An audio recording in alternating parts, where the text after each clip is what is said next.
J'espère que cette fois-ci, je vais pouvoir commencer. Alors, le service, nous parlons sur un serviteur loyal. La semaine dernière, nous avons été vraiment bénis par la grâce de Dieu. Et je prie que Dieu augmente encore sa faveur aujourd'hui. Le serviteur loyal est au service. Alléluia. Le serviteur loyal est au service. Et service, le thème c'est service, c'est tenir compte des autres. Alléluia. Service ou servir Dieu, c'est tenir compte des autres. Un homme dira, je considère la vie à la fois comme un cadeau et une responsabilité. Ma responsabilité est d'utiliser ce que Dieu m'a donné pour aider son peuple dans le besoin. Un homme dira, je considère à la fois la vie. Je considère la vie à la fois comme un cadeau, mais également comme une responsabilité. Ma responsabilité d'utiliser ce que Dieu m'a donné pour aider son peuple dans le besoin. Alléluia. Servir Dieu, c'est tenir compte des autres. Colossiens 3, 23-24 dit ceci. Colossiens 3, 23-24, la Bible dit, tout ce que vous faites, il dit tout ce que vous faites, sans restriction, tout ce que vous faites. Il dit tout ce que vous faites, faites-le de tout votre cœur. Lorsque vous venez à l'église, venez de tout votre cœur. Lorsque vous chantez à l'église, chantez de tout votre cœur. Quand vous priez, priez de tout votre cœur. Il dit tout ce que vous faites sans exception, faites-le de tout votre cœur. Comme pour le Seigneur et non pour les hommes. Et même lorsque vous faites quelque chose pour les hommes, faites-le de tout votre cœur. Faites-le pour le Seigneur. Sachant que vous recevrez du Seigneur un héritage pour récompense. En effet, le Seigneur que vous servez, c'est Christ. En servant les hommes, la personne que vous êtes en train de servir, c'est Dieu lui-même. Servir, c'est tenir compte des autres.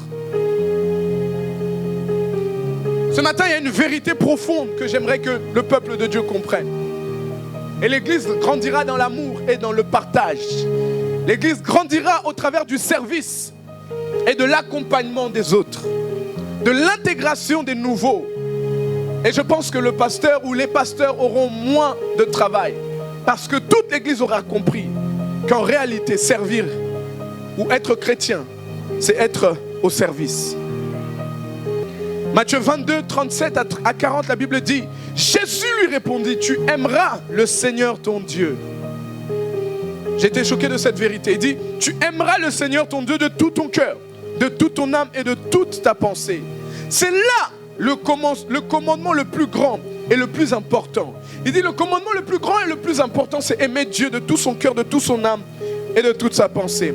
Il dit, il y a un second qui lui est semblable. Le second commandement qui lui est semblable à aimer Dieu de tout son cœur, de toute sa pensée, de toute son âme, c'est tu aimeras ton prochain comme toi-même. Ça c'est Matthieu 22, 37 à 40. Il dit, le prochain c'est tu aimeras ton prochain comme toi-même. Tout ce qu'enseigne la loi et les prophètes est contenu dans ces deux commandements. Dans d'autres versions, on dit c'est l'accomplissement de la loi et des prophètes. C'est quoi la loi et les prophètes? C'est de Exode à Malachie. Parce que si vous lisez même Exode et les 4 ou les 5 livres d'Exode de Moïse, ce sont la loi. Alléluia. Et ensuite, les autres livres, c'est les histoires des prophètes ou les histoires ainsi de suite. Il dit ceci, lorsque tu aimes Dieu de tout ton cœur et de toute ta pensée, et lorsque tu aimes ton prochain comme toi-même, tu accomplis la loi et les prophètes. Christ dit ceci, je ne suis pas venu pour abolir la loi et les prophètes. Il dit, je suis venu pour accomplir. En réalité, quand tu fais cela, tu aimes ton prochain comme toi-même et tu aimes Dieu, tu accomplis la parole de Dieu. Le premier commandement, c'est aimer Dieu. Dieu l'a dit pour ne pas avoir d'autres dieux. Il a dit également pour vivre pleinement en paix avec le Saint-Esprit et l'amour de Dieu, pour éviter d'être angoissé, pour éviter que le diable contrôle ta vie. Une personne qui aime Dieu est un véritable adorateur. Et ce véritable adorateur ne pourra pas être contrôlé par le diable. Quand tu aimes Dieu de tout ton cœur, de toute ta pensée et de toute ton âme, le diable ne contrôlera pas ta vie. Tu feras des erreurs, oui, mais le diable ne contrôlera pas ta vie. Et Dieu le dit. Ça, c'est le premier commandement. Il dit, le deuxième qui est semblable maintenant, c'est aimer ton prochain. Et Galates 5, 14 dit ceci. Galates 5, 14 dit, car toute la loi est accomplie dans une seule parole. Dans celle-ci, tu aimeras ton prochain comme toi-même. Est-ce que vous comprenez? Si c'est dur, je vous explique. Si c'est dur, vous me le dites. Il dit, dans Galates 5, 14, il dit, car toute la loi est accomplie en une seule parole. C'est aimer son prochain comme soi-même. Dieu dit d'aimer même nos ennemis, de prier pour nos ennemis, de pardonner à nos ennemis. C'est comme si que les hommes ont une place importante et essentielle dans l'histoire de ta vie. C'est comme si que les hommes, sans les hommes, tu ne pourras pas accomplir la parole de Dieu. C'est comme si que sans les hommes, sans les autres, tu ne pourras pas plaire pleinement à Dieu. C'est comme si que sans les hommes, tu ne pourras pas arriver au but de ta vie. Parce que la Bible en réalité explique que la solution de Dieu pour les hommes, c'est les hommes.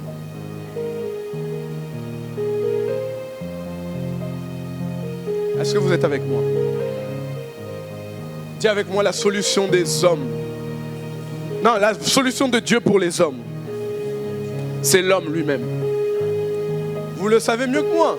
Jésus-Christ était Dieu, il était la parole. Tant qu'il restait la parole, il n'y avait pas le même effet. Alléluia. La Bible dit dans Jean que la parole s'est faite chair. Il a pris le vêtement humain. Il est descendu sur la terre comme un homme. C'est pour ça qu'on l'appelle le Fils de l'homme. Alléluia. Accomplir la loi et les prophètes, c'est aimer son prochain et aimer Dieu. Quand tu fais cela, tu accomplis la loi et les prophètes. Tu accomplis la parole de Dieu. Ok? Dis à ton voisin, aime-moi. Hein? Non, dis-lui, aime-moi. Dis-lui, c'est la Bible, hein? Aime-moi. Mais Dieu a dit, aime ton prochain. Mais Dieu n'a pas dit que ton prochain sera terrible. Dieu n'a pas dit que ton prochain sera compliqué à vivre. Dieu n'a pas dit que ton prochain a un sale caractère. Dieu n'a pas dit que ton prochain est désagréable. Dieu n'a pas dit que ton prochain est hypocrite. Dieu a dit aime-le. Ah non mais Seigneur, comment je vais l'aimer? Aime-le.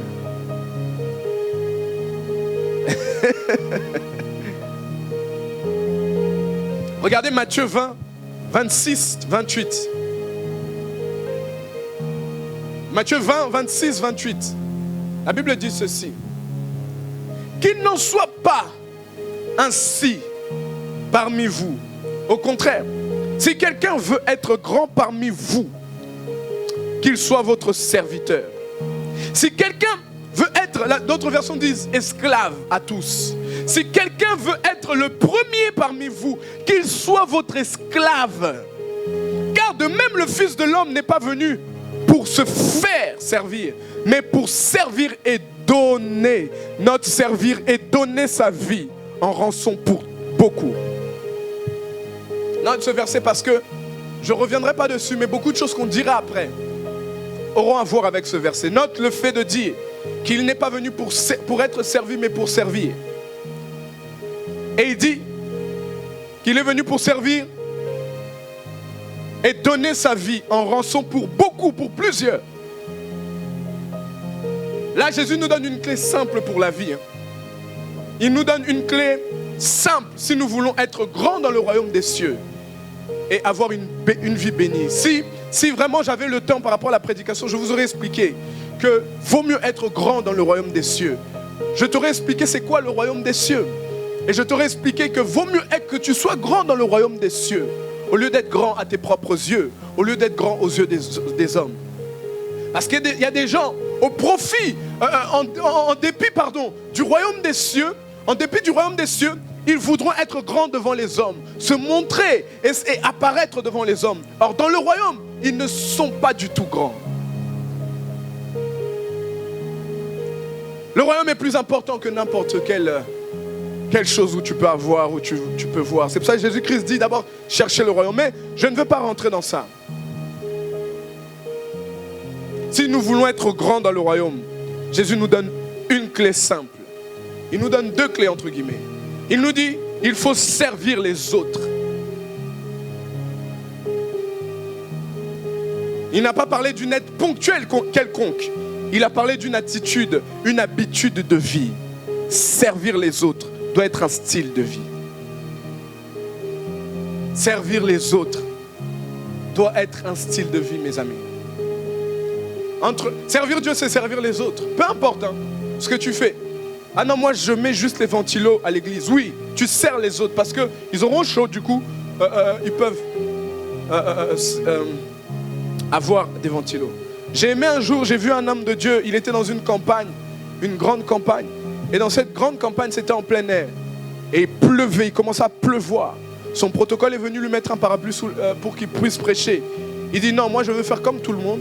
Je veux que tu enlèves. Ça ne veut pas dire qu'il a mal fait ou bien fait. Mais il dit, je veux aussi que les gens être mouillés peut-être comme les autres. Alléluia. C'était un signe pour montrer que, mes frères, je peux aussi, je veux aussi être servi ou quelque chose comme ça. Alléluia. Jésus donne sa vie pour plusieurs. Jésus dit que pour être béni dans le royaume, il faut servir. En fait, tu ne peux pas servir sans aimer. C'est pour ça que j'ai commencé par aimer ton prochain. Et même quand tu aimes ton prochain, automatiquement tu le sais. Parce qu'il y a l'amour. Quand il y a l'amour, il y a le service. Quand il y a l'amour, il y a l'aide. Quand il n'y a pas d'amour, il n'y a pas de service, il n'y a pas d'aide. Alléluia. C'est pour ça que normalement, on ne pousse pas les hommes à servir Dieu à l'église. Eux-mêmes le sentent dans leur cœur que le Saint-Esprit veut les voir au service. Moi, on ne m'a pas poussé lorsque je me suis converti à servir.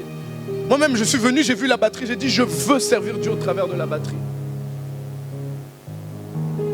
On ne m'a pas poussé. Et j'ai fait des choses à l'église. J'ai eu des services à faire, je vous l'ai toujours dit, c'est compliqué. On ne m'a pas poussé. Je l'ai fait par amour pour Dieu. Alléluia. Notez ce point également. Je suis toujours dans mon introduction. Quand vous servez les autres, vous servez Dieu.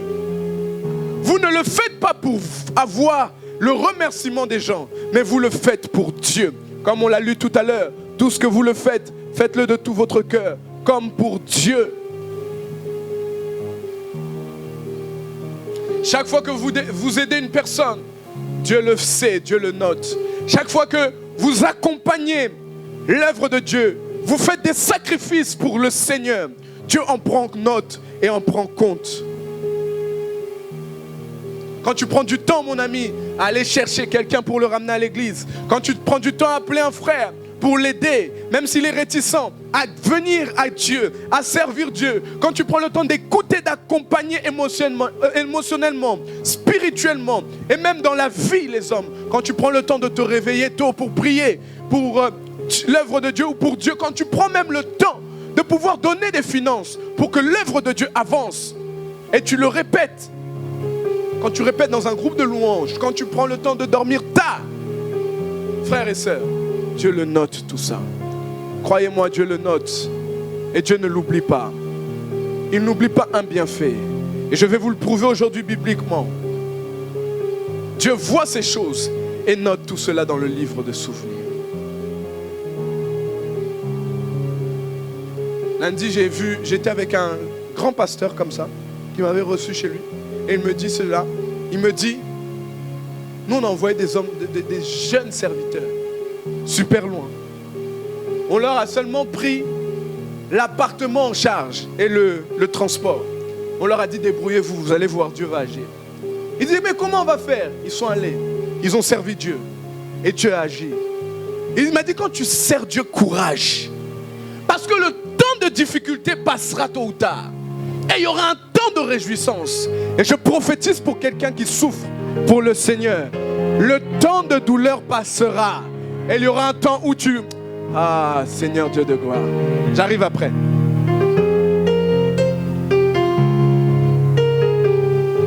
Est-ce qu'on peut rentrer maintenant petit à petit dans la prédication? On va rentrer dans la prédication petit à petit. Je donnerai 5 points à comprendre et à assimiler pour servir les autres. Luc 10, on va lire une histoire dans Luc 10, 25 à 37. Luc 10, 25 à 37.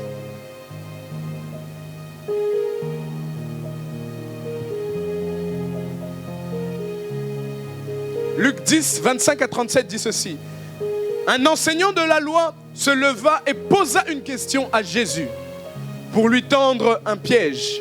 Il dit, Maître, que dois-je faire pour obtenir la vie éternelle? Il parle de la vie éternelle. Notez vraiment les points importants. Il dit, que dois-je faire pour obtenir la vie éternelle?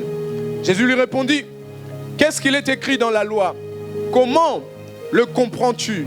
Il lui répondit, tu aimeras le Seigneur ton Dieu de tout ton cœur, de toute ton âme, de toute ton énergie et de toute ta pensée. Et ton prochain comme toi-même. Tu as bien répondu, lui dit Jésus. Fais cela et tu auras la vie. Mais l'enseignant de la loi, voulant se donner raison, reprit. Oui, mais qui donc est mon prochain? On l'a lu tout à l'heure, n'est-ce pas, qu'on doit aimer son prochain? Hein? Et il dit, mais qui donc est mon prochain? En réponse, Jésus lui dit, il y avait un homme qui descendait à Jérusalem, à Jéricho. Quand il fut attaqué par des brigands, ils lui arrachèrent ses vêtements, le rouèrent de coups et s'en allèrent, le laissant à moitié mort. Or il se trouva qu'un prêtre descendait par le même chemin. Il vit le blessé et s'en écartant, poursuivit sa route. De même aussi, un lévite arriva au même endroit, le vit et s'en écarta, poursuivit sa route. Mais un samaritain qui passait par là arriva près de cet homme. En le voyant, il fut pris de compassion. Il s'approcha de lui, soigna ses plaies avec de l'huile et du vin. Avec de l'huile et du vin. Avec le Saint-Esprit et la prière. Avec l'onction. Amen. Avec l'huile et le vin et les recouvrir de pansements. Puis, il le chargeant sur sa propre mule, il l'emmena dans une auberge, il le soigna de son mieux. Le lendemain, il sortit 2 pièces d'argent et le remit à l'aubergiste et lui dit, prends soin de cet homme, tout ce que tu auras dépensé en plus, je te le rembourserai moi-même, quand je repasserai. Et Jésus ajouta, à ton avis, lequel de trois s'est montré pour le prochain de l'homme qui avait été victime des brigands? C'est celui qui eut compassion de lui. Il répondit, l'enseignant de la loi. Eh bien, va et agis de la même, lui dit Jésus. Alors, on va voir quelques points de cet homme qu'on appelle le bon samaritain. Il y a eu un prêtre qui était passé, mais qui n'a pas eu de compassion, qui n'a pas voulu servir. Il y a eu un lévite qui était passé. Le lévite a eu la même chose parce qu'il ne le connaissait pas. Mais il y a eu maintenant un bon samaritain qui prit de son temps pour le soigner, pour l'aider. Il le fait monter dans sa mule. Alléluia. Il l'emmena dans une auberge. Il paya de son argent. Et il dit même, prends-le en charge. Moi-même, je donnerai de mon argent pour tout ce que tu feras pour lui. C'est ça, servir Dieu. Je dis que c'est ça, servir Dieu. Bien-aimés, mes amis, lorsque tu prends ta vie, tu ne la centres pas sur toi, mais sur Dieu et les autres. Tu es en train d'obéir à la parole. J'avais dit dimanche dernier, nous avons beaucoup de projets. Et dans nos projets, parfois, Dieu n'a aucune place. Dans nos projets, parfois, Dieu n'a pas vraiment la place. Et lorsque nous échouons dans la vie, nous disons à Dieu qu'il nous a abandonnés. Il ne nous a pas abandonnés. C'est parce que nous ne lui avons donné aucune place. Alléluia. Nous ne lui avons donné aucune place. C'est sans orgueil. Moi, je sais que je n'échouerai pas dans ma vie. Sans orgueil. Parce que c'est Dieu qui a toute la place dans ma vie. Et comme c'est lui qui conduit ma vie. Il n'y a pas d'échec. Toi Dieu a le 100% de ta vie, il n'y aura pas d'échec dans ta vie. C'est assuré. La Bible dit qu'il est venu nous donner un avenir et de l'espérance. Je dis qu'il n'y aura pas d'échec dans ta vie au nom de Jésus. Alléluia. Le bon samaritain. Première chose qu'on observe au travers de ceux qui servent Dieu, ceux qui veulent centrer leur vie sur les autres. Dans n'importe quel service, en réalité, c'est pour les autres. Peu importe ce que tu fais à l'église, ta vie doit être basée sur les autres, pour accompagner et aider les autres. Un bon serviteur de Dieu, un serviteur qui sert les autres, qui a cette habitude et attitude de vie. Premier point, c'est le servir commence dans les pensées. Ou autrement, nourrir votre esprit par le service.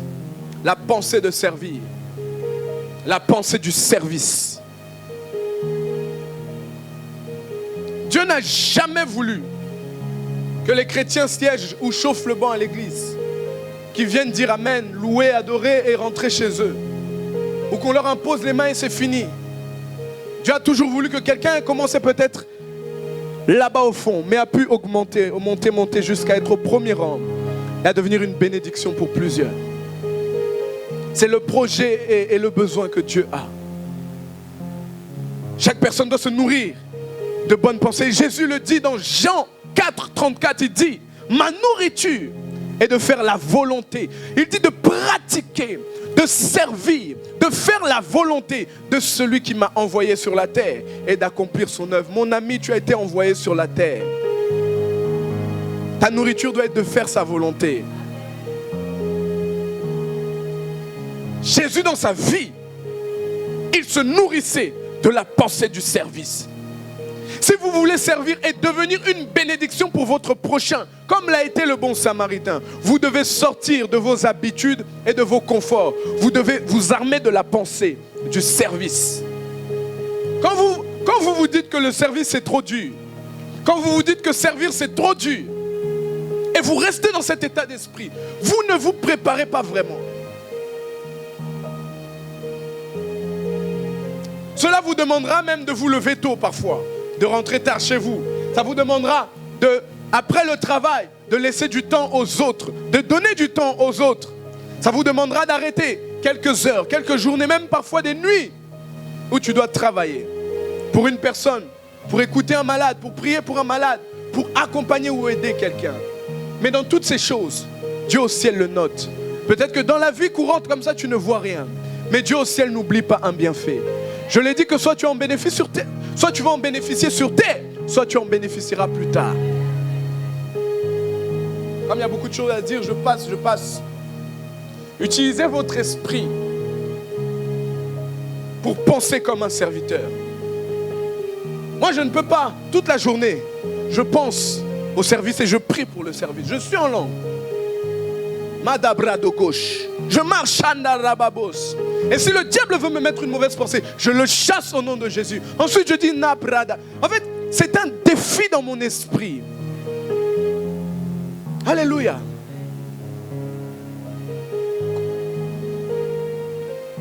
Toute chose que vous faites, faites-le pour Christ, mes amis. Deux raisons majeures.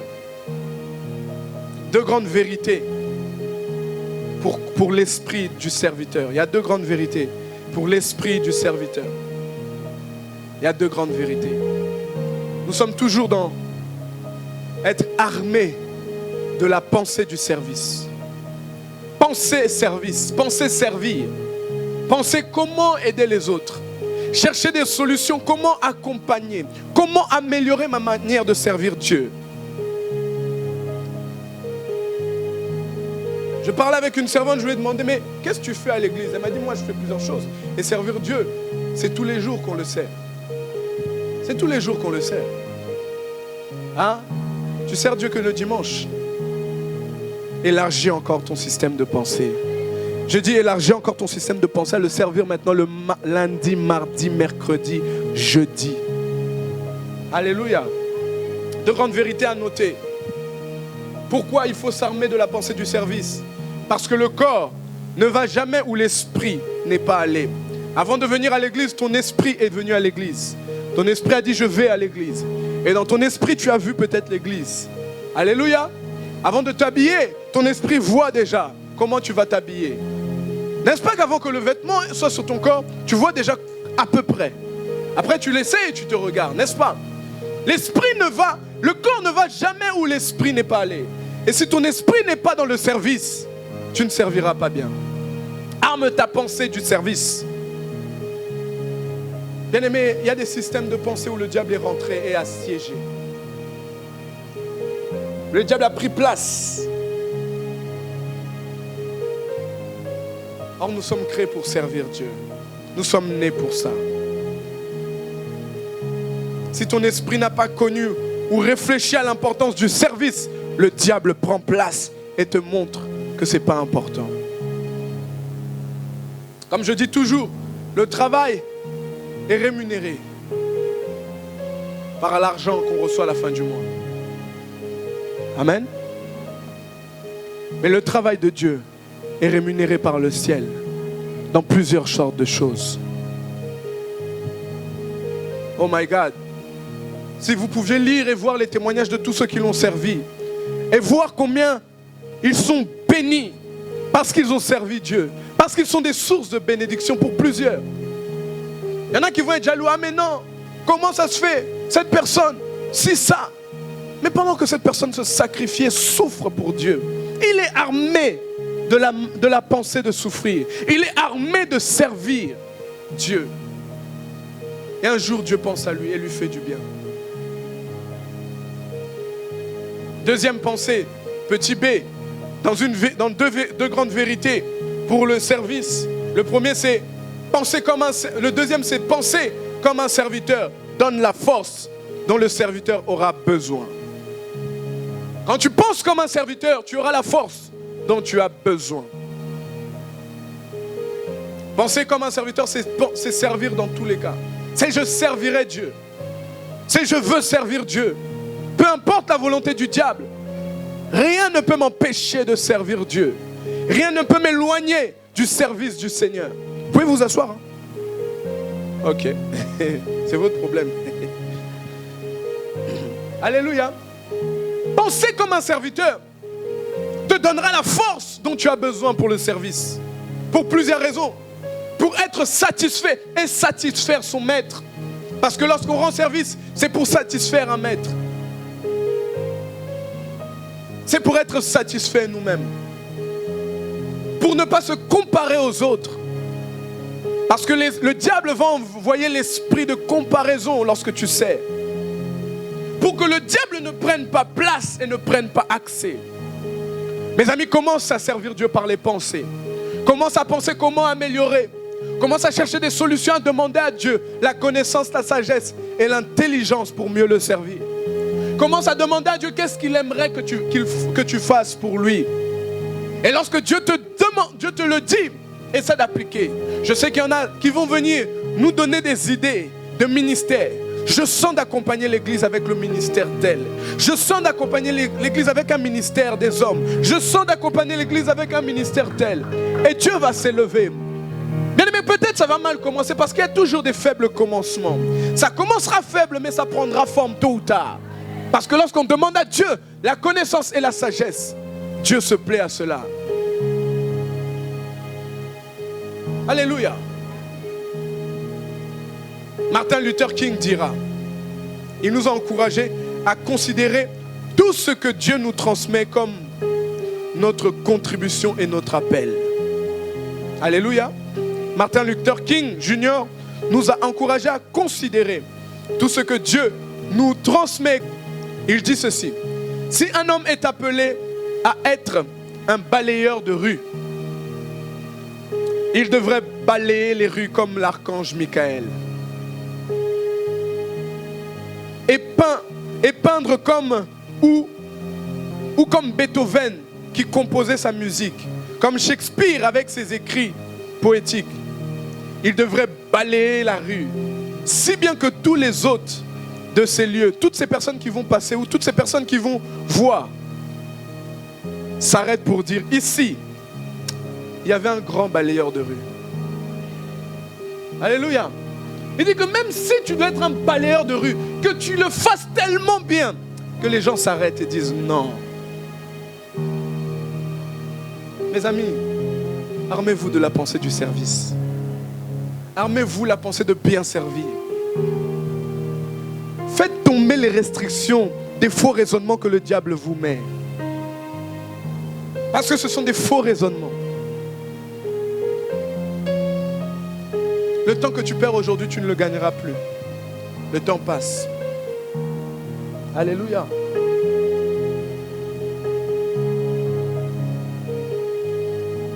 Deuxième chose qu'on a observé chez le bon samaritain. Un bon serviteur qui est axé ou basé sur les autres. Il y en a qui servent Dieu pour qu'on les voie.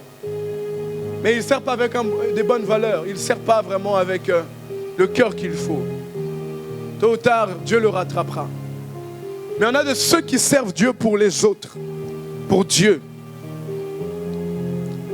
Un bon serviteur qui est axé et basé sur les autres écoute et observe comme un serviteur. Il sait écouter et observer. Dieu veut qu'on pense comme un serviteur, mais également qu'on écoute comme un serviteur. Il veut qu'on observe également comme les serviteurs. Servir, c'est sortir de notre confort pour aider, pour soutenir et être bon avec les autres. Être bon pour les autres. Un bon serviteur est sensible aux besoins des autres. Il observe, il regarde. Ma sœur est en train de se plaindre de ça. À l'église, il y a tel manque. Il y a tel soupir. Je dois combler ce vide parce que Dieu m'a donné une capacité, une sagesse. Je dois apporter. Un bon serviteur observe là où il y a un besoin et il apporte sa pierre à l'édifice. Imaginez la France. La France, il y a plusieurs... comment on appelle ceux qui sont employés par l'État? Les aides-soignants, les médecins. C'est les fonctionnaires, merci. Vous imaginez qu'il n'y a qu'un seul type de fonctionnaire? Il n'y a pas de police nationale. Vous imaginez qu'il n'y a pas de police nationale? Vous imaginez qu'il n'y ait pas de militaire? Vous imaginez qu'il n'y a qu'un seul type de fonctionnaire? Et il n'y a pas d'autre chose. Mais le pays va être perdu. Le royaume des cieux a été créé pour amener ou apporter, pour que chaque personne apporte ce qu'il a de lui-même. Je connais, j'ai entendu beaucoup de gens se plaindre souvent dans les églises. Et c'est dans toutes les églises. Ah mais à l'église, il n'y a pas ça. Ah mais à l'église, il n'y a pas ça. Mais justement, Dieu le met dans ton cœur. Et tu es frustré pour ça. Pour que toi, tu amènes ce qu'il manque. C'est orgueilleux et égoïste de dire qu'il n'y a pas ça. Et tu ne fais rien et tu restes assis. Quand tu fais cela, tu sers le diable. Il y en a beaucoup qui disent qu'il n'y a pas, mais ils ne mettent pas la main à la pâte. Quand tu dis qu'il n'y a pas, mets ta main à la pâte pour amener ce qu'il manque. Et Dieu le saura. Je vous l'ai toujours dit, dans mon ancienne église, il n'y avait pas de jeunesse. J'ai dit, il n'y a pas de jeunesse. Alors j'ai rassemblé quelques jeunes. J'ai dit, on doit commencer la jeunesse. On a demandé l'autorisation. On a commencé la jeunesse. Pourquoi? Parce qu'il manquait, il y avait un besoin. Et il fallait que quelqu'un se lève. Si Moïse ne se serait pas levé, les Hébreux seront restés là-bas. Il fallait que Moïse se lève pour que plusieurs se lèvent. Je prophétise et je prie que quelqu'un va observer un besoin, que quelqu'un va écouter un besoin et va être une solution pour son église, en même temps pour les autres. Ah, à qui je parle, Seigneur. Il sera une solution pour Dieu et il sera une solution pour les autres. Au nom de Jésus. La Bible dit dans Psaume 34 au verset 16, et là je vais monter. Psaume 37 au verset 16. Psaume 34 au verset 16. La Bible dit, les yeux de l'Éternel se tournent vers les justes. Ses oreilles tendues pour écouter les cris. Alléluia. La Bible dit que les oreilles, les yeux de Dieu se tournent vers les justes. Autrement dit, vers son église. Ses oreilles sont tendues pour écouter leurs cris. Bien-aimé, quand toi tu cries, Dieu écoute tes cris. Quand toi tu t'attends à Dieu, Dieu se montre. Peut-être que tu t'attends à lui, mais tu sens que tu es à bout, mais tu sens qu'il y a un autre souffle. Tu t'attends encore à lui, tu sens que tu es à bout, mais il y a encore un autre souffle et c'est toujours pas la fin. Au moment où tu arrives à la fin, Dieu maintenant se manifeste. Pour toi, Dieu se montre. Pour toi, lorsque tu cries à lui, Dieu se manifeste. Dieu veut également, comme le bon samaritain, lorsque tu passes et tu entends un cri et que tu sens qu'il y a un besoin, que tu sois une réponse à cet appel et à ce besoin. Comme lorsque nous crions, Dieu nous répond. Dieu veut que lorsque les hommes crient, que tu sois une réponse. Il y a ces prêtres qui entendent le cri, qui voient le besoin, qui ont la capacité d'apporter un plus, même si c'est pas même s'il n'est pas trop fort, même si c'est pas le meilleur vase possible, mais Dieu cherche seulement un vase, une personne de disponible.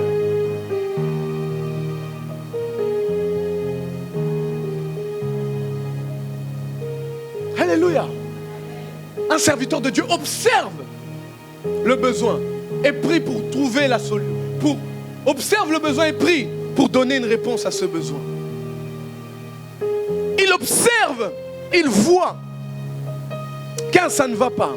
Parfois, ce n'est pas toujours les grandes choses à l'église. Ce n'est pas toujours les meilleurs postes responsables. Non, ce n'est pas toujours ça qui est important.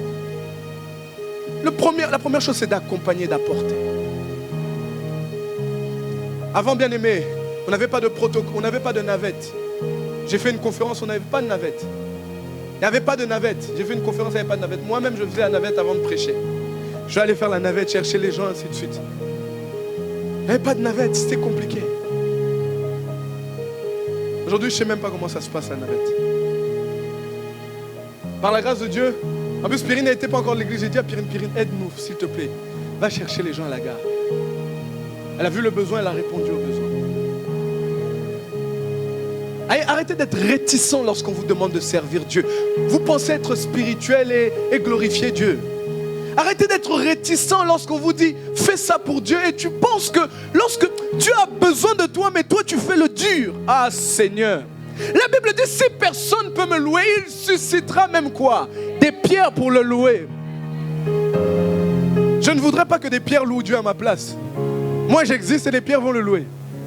Non, sérieusement. Toi tu existes et tu permettras que quelqu'un d'autre puisse servir Dieu. Tu permettras que quelque chose d'autre serve Dieu à ta place. Arrêtez d'être fermé. Arrêtez. Il n'y a aucune excuse pour ne pas le servir. Il mérite au moins ça. Au moins ça.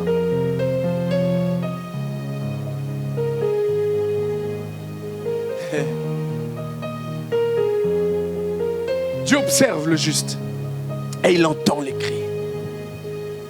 Dans Ésaïe 6, j'étais choqué, mes amis. Dieu dit, qui enverrai-je? Dieu était en train de chercher. Qui est-ce qu'il va envoyer? Le roi des rois cherche qui il va envoyer. Le diable en a plusieurs qu'il peut utiliser. Il y a même des kamikazes qui sont prêts à mourir pour lui. Toi, chrétien, tu es là. Tu pries Dieu. Tu acceptes que le diable ait des serviteurs, mais toi, tu ne sers pas Dieu. J'étais choqué lorsque je vois dans Ésaïe, Dieu dit, qui enverrai-je? Il cherche une seule personne. Même quand il dit dans Ézéchiel, il cherche une personne qui va se tenir à la brèche en faveur de son pays. Comment Dieu peut toujours chercher des gens qui vont le servir? Comment Dieu peut chercher des gens qui vont porter la charge? Comment Dieu peut chercher? Alors que tu existes. Il t'a donné la vie gratuitement. Il t'a donné le souffle de vie gratuit. Il t'a sauvé de l'enfer et des griffes de l'ennemi gratuitement. Mais tu te plais à rester les bras croisés. Mais moi j'ai été suspendu. Ah, suspendu c'est difficile. Être suspendu c'est difficile. Si tu n'as pas encore goûté, je veux bien te faire goûter. Si tu n'as pas encore goûté, je veux bien te faire goûter, que tu vois l'importance et la grâce que tu as de servir Dieu. Alléluia. c'est compliqué. En écoutant, tu examines les alternatives et tu portes beaucoup d'attention.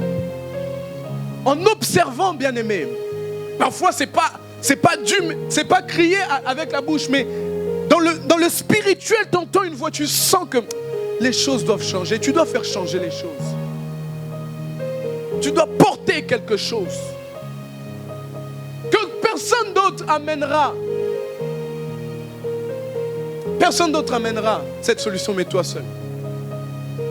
L'église est un corps où chaque personne doit se disposer comme des vases. Des vases pour le service de Dieu.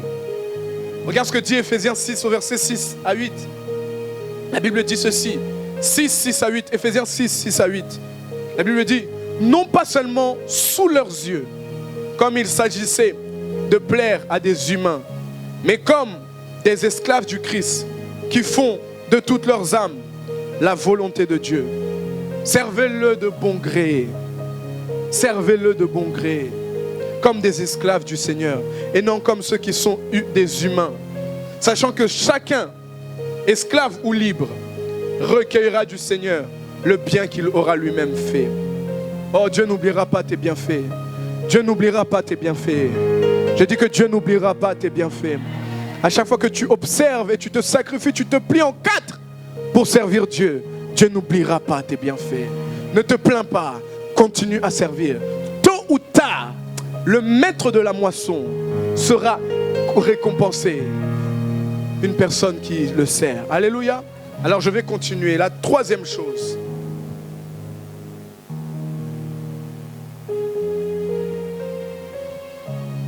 C'est se donner. Se donner pour les autres. Souvenez-vous, la Bible dit que Jésus est venu non pour être servi, mais pour servir et pour se donner. Lorsque vous regardez cet homme samaritain, je suis sûr qu'il avait un emploi du temps. Parce qu'il passait par là, il allait quelque part. Mais il donne son temps. Il s'oublie. Vous allez voir qu'il ne va même pas monter sur sa mule, il va faire monter le malade qu'il ne connaissait pas. Il ne le connaissait pas, mais il ne monte pas sur sa mule, il fait monter quelqu'un, un inconnu.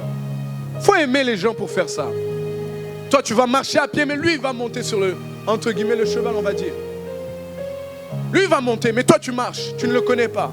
Ça, c'est une personne qui se donne. Alléluia. Et il amène quelque part, il sort de son argent. Il dit même s'il faut que tu continues à prendre soin de lui et ça te coûte quelque chose, tu me dis moi-même je paye, c'est pas à lui de payer. Servir Dieu, bien-aimé, c'est se donner. C'est se donner pour les autres.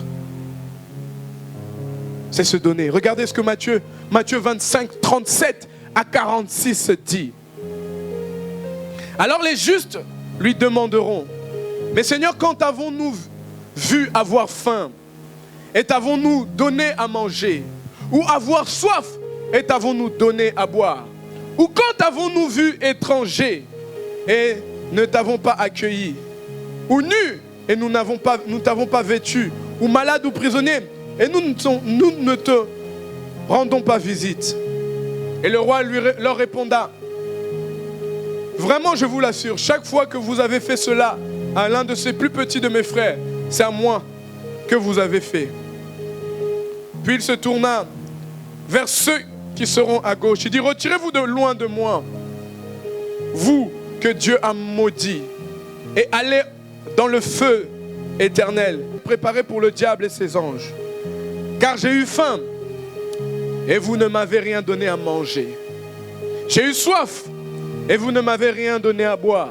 J'ai été étranger, et vous ne m'avez pas accueilli chez vous. J'ai été nu, et vous ne m'avez pas donné de vêtements. J'étais malade et en prison, et vous n'avez pas pris soin de moi. Alors ils lui demanderont à leur tour, mais Seigneur, quand avons-nous vu en souffrance? Il dit, à quel moment on t'a vu souffrir?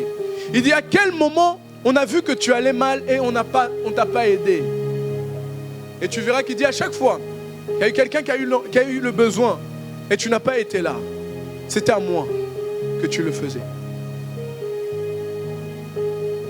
À chaque fois qu'il y a un besoin exprimé, tu n'as pas voulu Il y a le pouvoir, mais il y a le vouloir. Tu n'as pas voulu, parce que parfois on veut, mais on ne peut pas. Mais parfois on ne veut pas, et on ne fait pas. Il dit que vous que Dieu a maudit, vous irez en enfer, préparé par le diable. Parce que la loi, mes amis, et les prophètes, c'est notre prochain. Lorsque tu sais aimer ton prochain, lorsque tu sais aimer les autres, tu sais aimer Dieu, tu serviras sans force. Tu serviras sans condition. Tu serviras peu importe quoi. J'ai été choqué dans la Bible, j'ai vu dans Luc 8, des femmes qui accompagnaient Christ. Leur ministère à elles, c'était de sortir l'argent de leur banque. C'est tout ce qu'elles faisaient. Quand Jésus avait besoin d'argent, elles sortaient l'argent et elles donnaient à Christ. C'est tout ce qu'elles faisaient. C'était ça leur service.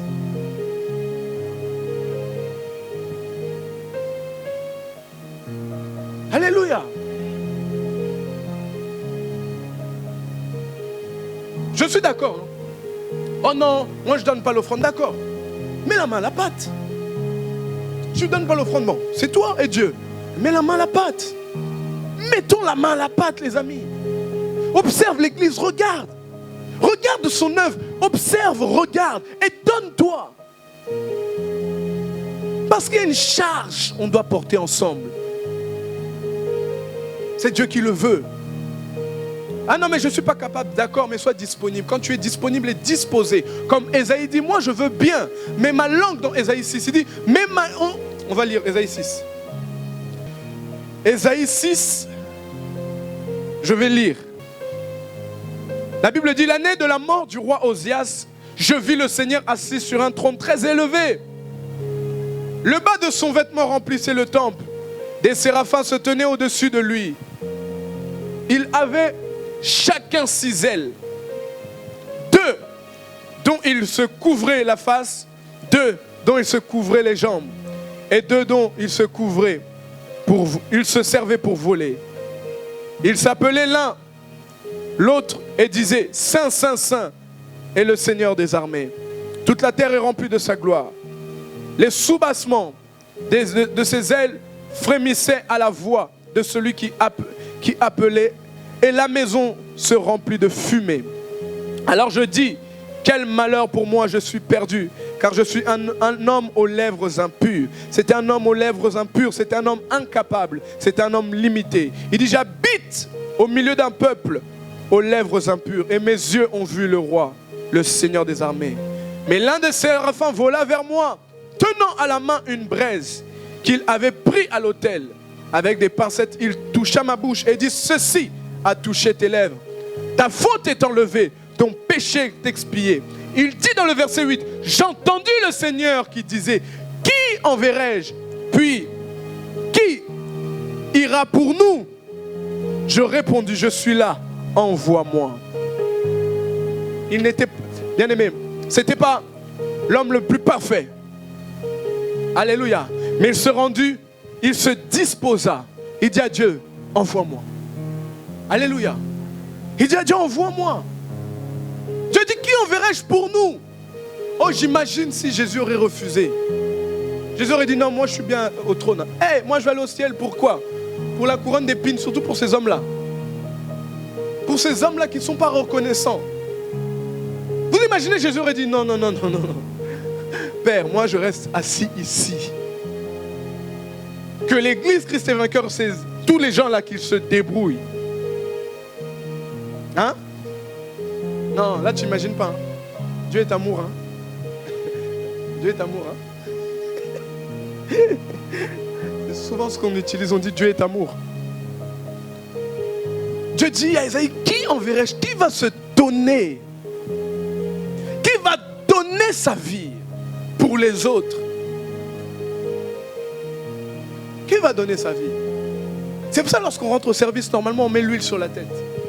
Et on fait ce serment comme j'ai fait. Je m'engage à être disponible pour les âmes. Je m'engage. Alléluia. On s'engage pour Dieu. À être un vase disponible, un vase d'honneur. Que Dieu enlève les erreurs. Mais je suis disponible. Je prie que tu sois disponible pour Dieu. J'ai dit que je prie que tu sois disponible à servir Dieu. Jésus, regardez, Jésus était disponible, il était à l'écoute, il guérissait, il répondait aux besoins, il écoutait les gens, il s'humiliait, il est même jusqu'à là à la croix servir.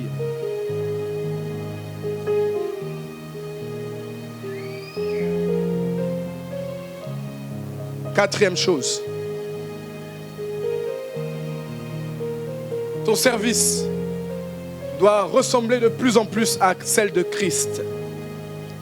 Quand tu sers, ton service doit ressembler de plus en plus à celle de Christ. Dans Philippiens 2 au verset 4, 7, la Bible dit que chacun, au lieu de regarder à ce qui lui est propre, en fait à regarder à ses propres besoins, il s'intéresse plutôt aux autres. Tout à l'heure on l'a lu, c'est se donner. Ayant entre vous les dispositions qui sont en Jésus-Christ. Là on rentre dans notre quatrième étape. Il dit, ayant en vous les dispositions qui sont en Jésus-Christ. Lui qui était vraiment divin, il ne s'est pas prévalu d'un rang d'égalité avec Dieu.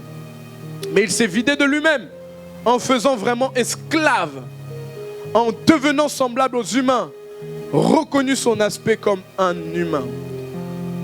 Jésus a servi avec humilité, Jésus a servi. Et lorsque nous servons Dieu, notre service doit lui ressembler. Alléluia. On doit tendre vraiment à aller vers comme Christ a servi. Observez, lisez comment Christ a servi. Le temps que Christ passait à servir. Alléluia. Et par rapport à ça, ton service doit ressembler de plus en plus à celle de Christ.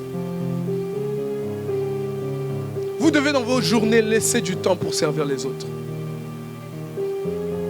Laisser des imprévus ou organiser un emploi du temps à servir Dieu.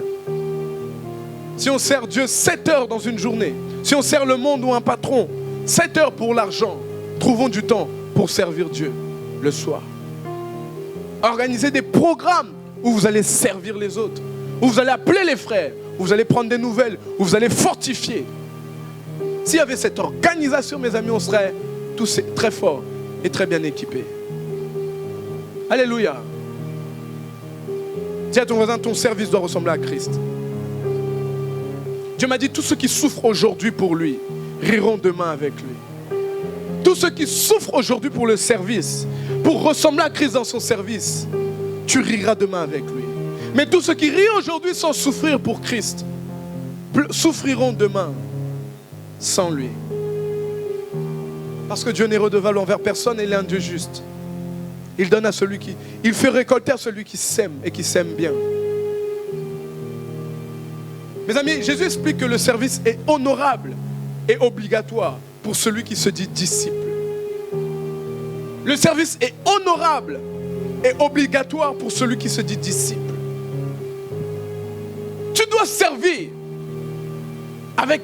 Tu sens que c'est un privilège de le servir. Vous êtes avec moi encore? Vous êtes encore là? Chasse cet esprit de fatigue. Voyons ce qu'il m'a dit. Il m'a dit, il faudrait même rendre grâce à Dieu à chaque fois que tu vas commencer un service. Dis-lui merci Seigneur parce que tu me donnes le privilège de te servir. On sert un grand roi. T'imagines aujourd'hui tu vas être embauché à TF1. Oh là là, tu ne vas pas dormir de la nuit. Si c'est TF1 parce que tu dois même parce que tu vas voir des gens importants, tu ne dormiras pas. Tu prendras ça, c'est important pour toi. Et quand tu auras ce CDI, tu diras merci, merci de m'avoir accepté dans votre entreprise. Tu iras au travail tous les jours en souriant parce que tu travailles à TF1. Quand c'est pour Dieu, tu tires la tronche. Alléluia. Alors on dit merci à Dieu de nous accorder ce privilège honorable de le servir. Acclame le roi des rois.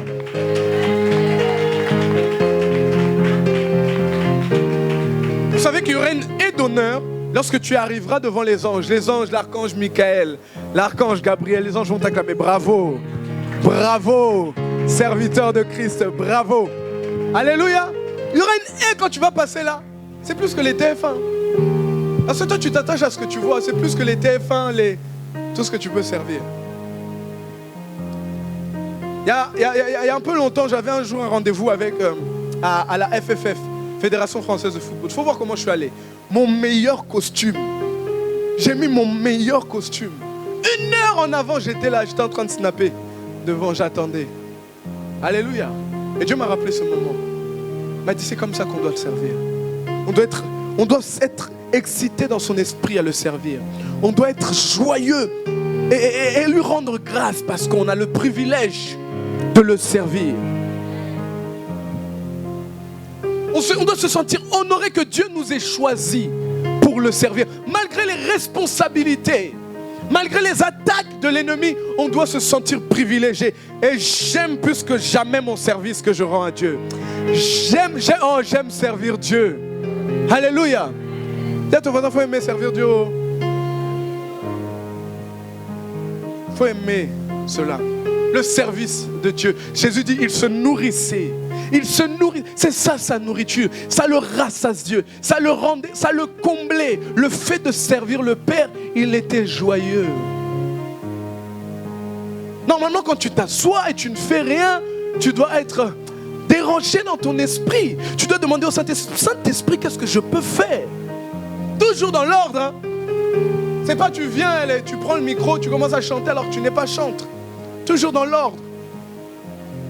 Parce qu'il y a un jour une personne qui a dit, j'ai reçu que je dois modérer.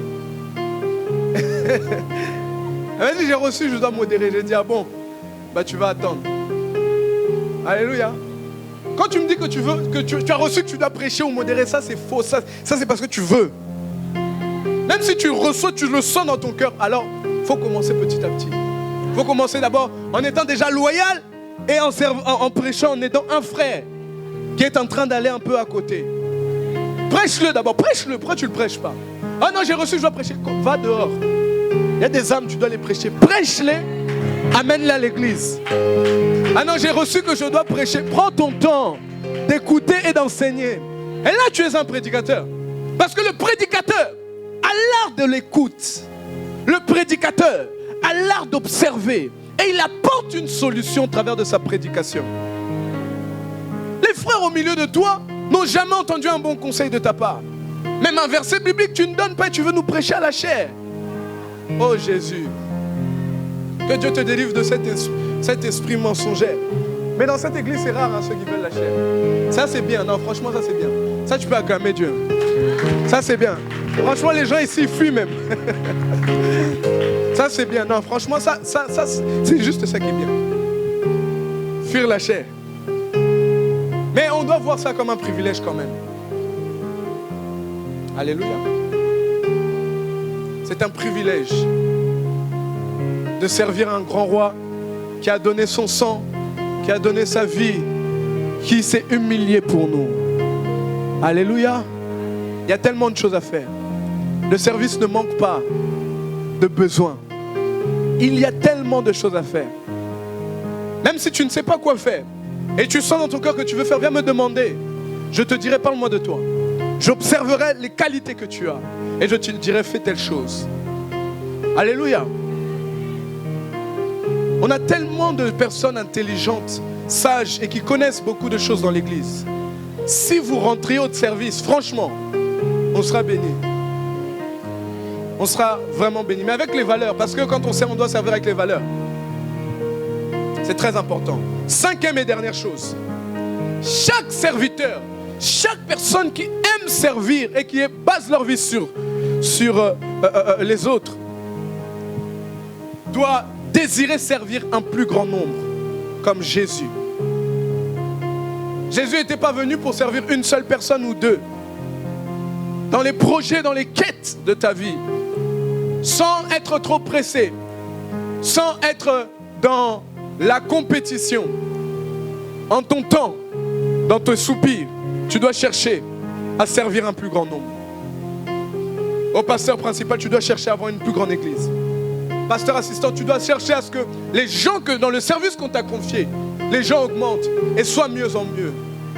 Peu importe le service, tu dois chercher à un plus grand nombre.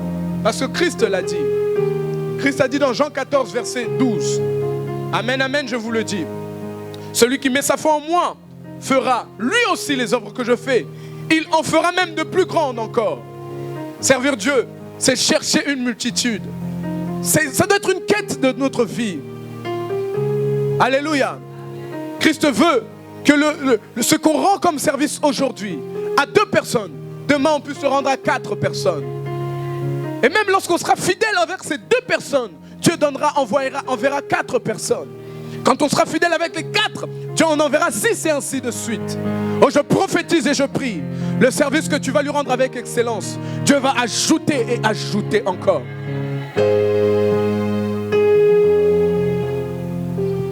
Sincèrement, moi je vis une année de multiples opportunités. Incroyable. Incroyable. Alléluia. Mais on est en train d'aller vers Écoutez, on est en train d'aller vers quelque part où tu diras, Seigneur, est-ce que vraiment on méritait ça? Oui, on le méritait au nom de Jésus. Les faibles commencements que tu vois là, c'est pas ce qu'il y a demain. Je vous dis la vérité. On m'a dit, David, méprise surtout pas les faibles commencements. Méprisez surtout pas les difficultés d'aujourd'hui. Méprisez surtout pas les prix payés aujourd'hui, là, tout de suite. Ne méprisez pas. Quand tu arrives un vendredi et que tu es seul avec le pasteur et peut-être la pianiste, adore Dieu comme s'il y a plusieurs personnes. Parce qu'il y a des gens qui sont distraits, qui sont mal à l'aise. Oh, pourquoi il n'y a pas? Pourquoi il y a... C'est pas grave. Alléluia. On va avancer. Dieu assurément est avec nous.